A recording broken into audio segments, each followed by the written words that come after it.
हरे कृष्णा, राधे राधे। नमस्कार मेरे प्यारे दर्शकों, आसान पूजा के YouTube परिवार में हम आपका हार्दिक स्वागत करते हैं। तो दोस्तों, कल हमने वीडियो अपलोड करी थी जिसमें हमने आपको श्राद्ध करके दिखाया था। तो आज की इस वीडियो में हम पितृदोष के बारे में बात करेंगे कि पितृदोष का पूरा मामला क्या है, इसके कॉन्सिक्वेंसेस क्या है, यानी इसके दुष्प्रभाव क्या है, पितृदोष होता कैसे है, लगता कैसे है और इसके निवारण क्या है। तो वीडियो को शुरू करते हैं। लेकिन सबसे पहले अगर आप हमारे चैनल पे नए हैं तो चैनल को सब्सक्राइब कर लीजिए और बेल आइकन पे क्लिक कर दीजिए ताकि हमारे वीडियोस का सबसे पहले नोटिफिकेशन मिल सके आपको। तो चलिए वीडियो को शुरू करते हैं। तो सबसे पहले हम ये जान लेते हैं कि पितृदोष क्या है। तो देखिए दर्शकों, जो हमारे पितरों द्वारा दिया गया श्राप है कुंडली में, तो उसे श्राप को हम पितृदोष कहते हैं। अब ये क्लियर तो होगा कि पितृदोष होता क्या है। अब हम ये जान लेते हैं कि पितृदोष लगता कैसे है।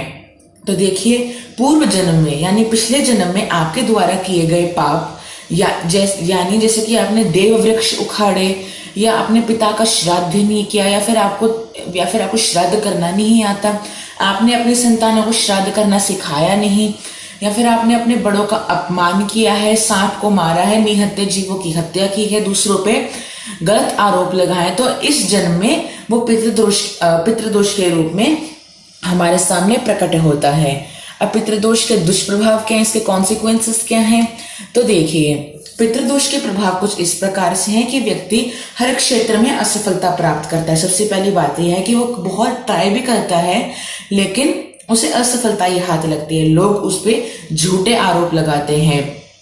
ज्यादातर देखा गया कि जिनकी कुंडली में पितृदोष होता है वे अक्सर ज्यादा बलशाली नहीं होते, कमजोर होते हैं, जिसका कारण यह है कि उन्होंने पिछले जन्म में किसी निहत्थे जीव की हत्या की है।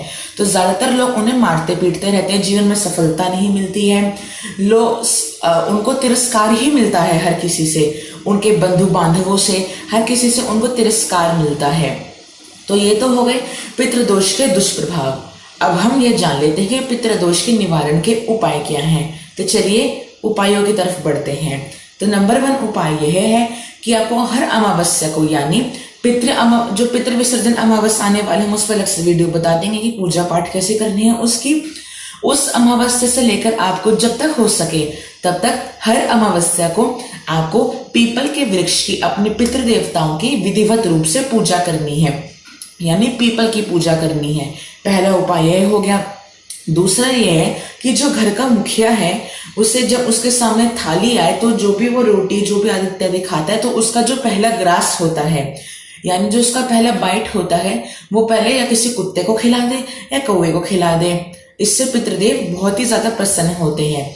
और हर अमावस्या को आपको तर्पण, श्राद्ध आदि इत्यादि आपको ये रेगुलर हर अमावस्या को करते रहना चाहिए। पीपल की विधिवत पूजा करनी चाहिए। और सबसे अच्छा उपाय यही होगा कि आप एक बार किसी टाइम में साल में एक बार गया धाम जाएं और पूर्ण रूप से पिंडदान कराएं। इसका समाधान, सबसे उत्तम समाधान यही है कि आप गया धाम जाकर एक बार संपूर्ण रूप से पिंडदान करा दें।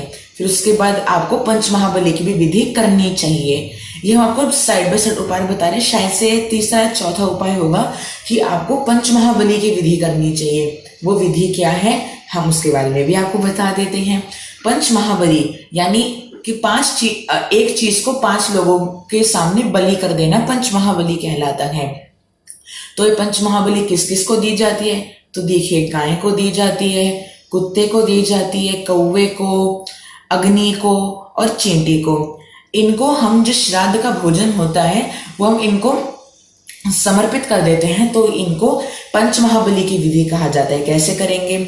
हमने जैसे कि पिछले आपको बताया था, कल हमने एक वीडियो अपलोड किया तो उसमें हमको श्राद्ध करके दिखाया था। आप उस तरीके से श्राद्ध कर लीजिए हर अमावस्या को।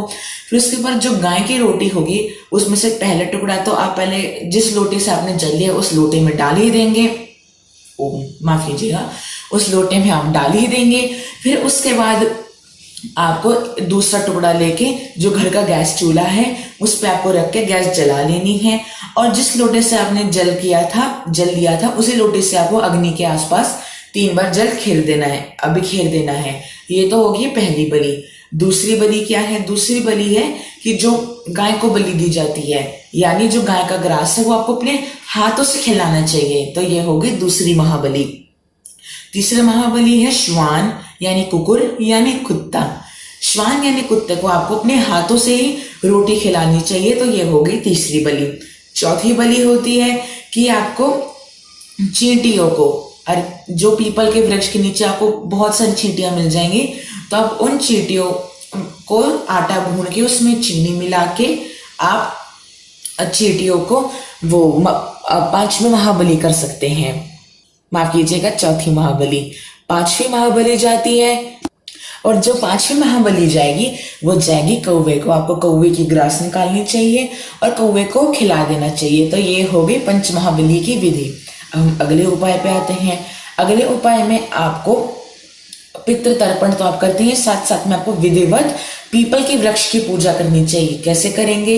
हर अमावस्या को सुबह सुबह यानी ब्रह्म मुहूर्त में मंदिर खुले जाते हैं, तो आपको नहा धो के सुबह सुबह हो सके तो सफेद कपड़े पहनिए और पूजा की थाल तैयार कीजिए। पूजा की थाल में क्या क्या होना चाहिए? सबसे पहले सफेद यज्ञोपवीत यानी जनेऊ होना चाहिए। 1.25 मीटर कपड़ा होना चाहिए सफेद। अगर ना हो तो आप कलावा तोड़ के भी चढ़ा सकते हैं, उसमें कोई आपत्ति की बात नहीं है। कलावा भी जरूर लेंगे रक्षा सूत्र के रूप में। श्वेत चंदन यानी सफेद चंदन लेंगे। सफेद चंदन और फिर आप हल्दी कुमकुम भी ले सकते हैं, कोई भी चंदन ले सकते हैं। चंदन ले लिया, फिर उसके बाद आपको तर्पण का जल रेडी करना चाहिए। हमने आपको कल दिखाया था वीडियो में, आप वहां जाके देख लीजिएगा तर्पण का जल रेडी कैसे होता है। फिर उसके साथ आपको नैवेद्य, जो भी आपको पितृ भगवान को श्राद्ध के लिए चढ़ाना होता है, आप वो नैवेद्य भी ले जाइए। साथ साथ में पूजा धूप दीप आदि आप ले जाइए और विधिवत रूप से पीपल के वृक्ष की पूजा कर लीजिए। अब जो आखिरी जो लास्ट उपाय है वो है मंत्र जाप। देखिए, मंत्र जाप से शक्तिशाली भी है चीज, लेकिन मंत्र जाप भी बहुत ही अत्यधिक शक्तिशाली चीज है। इससे आप उल्टे को सीधा कर सकते हैं। तो फिर मंत्र जाप आपको हम 2 तरह के बता रहे हैं, आप कर लीजिएगा। पहला मंत्र होगा तस्सै स्वधा। पितरों के मंत्र में हम ओम का जाप नहीं लगाते हैं, इसलिए ओम नहीं लगाते हैं, इसलिए हम तस्सै लगाते हैं। इसलिए हम तस्सै स्वधा या फिर तस्मै स्वधा। आप इस मंत्र का जाप जितनी बार करेंगे उतना आपका पितृदोष मुक्त होगा। दूसरा मंत्र है सर्वेभ्यो पितृभ्यो नमः। ये मंत्र भी बहुत शक्तिशाली माना जाता है पितृ देवताओं के लिए। इस मंत्र को भी आपको अधिक से अधिक जाप करना चाहिए। और जो लास्ट है वो सबसे आसान है, वो है कि ज्यादा से ज्यादा आपको पीपल के पौधे और तुलसी के पौधे लगाने चाहिए। और जब आप ये उपाय करें तो साथ साथ में आप पितृ भगवान से, अपने पितरों से क्षमा करें कि हम उनका ऋण नहीं उतार सकते। हाँ, उन्होंने जो हम पे उपकार किया हम उसका भुगतान नहीं कर सकते हैं। हे पितृ देवताओं, आपसे विनती है, हमसे पिछले जन्म में, इस जन्म में जो जो कुछ भूल हुई है, अपना बालक समझ कर उस भूल को क्षमा कर दीजिएगा। कृपया करके पितृदोष हमसे हटा दीजिए, अपने बालक से पितृदोष हटा दीजिए। हमें अपनी भूल का भान हो चुका है और अपनी करुणामयी दृष्टि हम सब पर सदैव बनाए रखिएगा। और पितृ भगवान नाम का जयकारा लगाने देना चाहिए।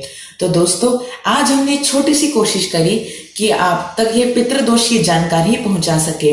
वी होप कि आपको हमारी वीडियो अच्छी लगी होगी। अगर आपको हमारी वीडियो अच्छी लगे तो इस वीडियो को लाइक कीजिए, अपने फ्रेंड्स एंड फैमिली के साथ अधिक से अधिक शेयर कीजिए। और आपने अभी तक हमारे चैनल आसान पूजा को सब्सक्राइब नहीं किया है तो हमारे चैनल को सब्सक्राइब करके बेल आइकन पे क्लिक कर दीजिए, ताकि हमारे वीडियोस के सबसे पहले नोटिफिकेशन मिले आपको। तो चलिए, हरे कृष्णा, राधे राधे, बाय बाय।